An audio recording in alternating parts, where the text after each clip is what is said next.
ਦੋਸਤੋ ਜਿਹੜੀ ਇਹ ਵੀਡੀਓ ਅਸੀਂ ਬਣਾਉਣ ਲੱਗੇ ਆ ਨਾ, ਇਹਦੇ ਵਿੱਚ ਇਹ ਹੈ ਕਿ ਅਸੀਂ ਇਸ ਤੋਂ ਫਾਇਦਾ ਇਹ ਉਠਾ ਰਹੇ ਹਾਂ। ਅਸੀਂ 3 ਤੋਂ 4 ਚੀਜ਼ਾਂ 5 ਚੀਜ਼ਾਂ ਬੀਜ ਰਹੇ ਹਾਂ।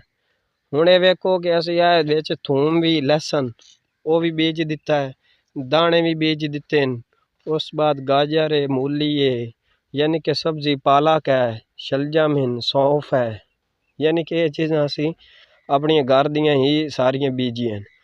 और असी ये कि सानू ये सारी चीज़ां बाज़ार नालों इत्थे सानू फायदेमंद हैं, क्योंकि कल परसों मैं एक वीडियो वेख रहा हूँ, ਉਹਦੇ ਵਿੱਚ ਉਹਨਾਂ ਗੰਦੇ ਪਾਣੀ ਦੇ ਉੱਤੇ ਹੀ ਸਬਜ਼ੀ ਧੋ ਕੇ ਨਾਲੇ ਗੰਦੇ ਦੇ ਉੱਤੇ ਧੋ ਕੇ ਤੋਂ ਮਾਰਕੀਟ 'ਚ ਆ ਰਹੀ ਹੈ।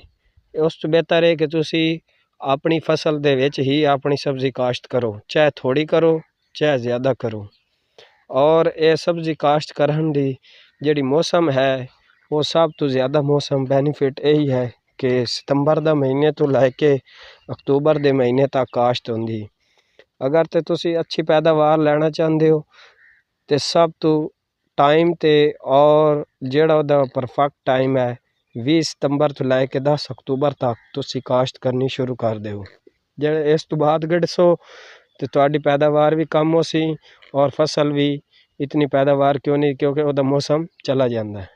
और तुसी बरसेम दी काश्त भी इसे तरह लै सकते हो।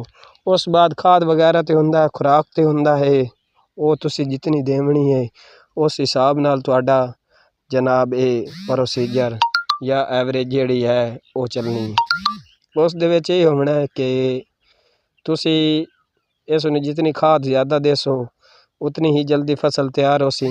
लेकिन मेरा ये है कि मैं सिर्फ यूरिया इस्तेमाल करना, ज़्यादातर DAP इस्तेमाल करना, लेकिन थोड़ी करना। बाकी मैं जेड़ा बकरियां दा वो आल वगैरह हुंदा है या वड्डे डंगरां दा हुंदा है वो इस्तेमाल करना। उस तो जितना तुसी आल ज़्यादा इस दे विच ज़मीन विच सटसो वो DAP दी मानद रखदा है और वो नुकसान नहीं देंदा। खाद जेड़ा है एक जहरीलापन है, ये तुहाडे फसल नूं की नुकसान तो नहीं देंदा, लेकिन जदों बंदे दे खांदा पींदा है या जानवर खांदे हैं उस टाइम ये उन्हां दे वास्ते अच्छा नहीं, क्योंकि इत्थों ही बीमारियां ज़्यादातर फैलदियां हैं जहरीले की वजह तो। और तुसी टाइम दे नाल जनाब अली इसनूं काश्त करो और सब तो ज़्यादा खादा तो भी बचो और अपनी फसल टाइम ते काश्त करो, तो फिर तुहानूं रिजल्ट मिलना शुरू हो जाए। वीडियो अच्छी लगे वीडियो नूं लाइक लाजमी।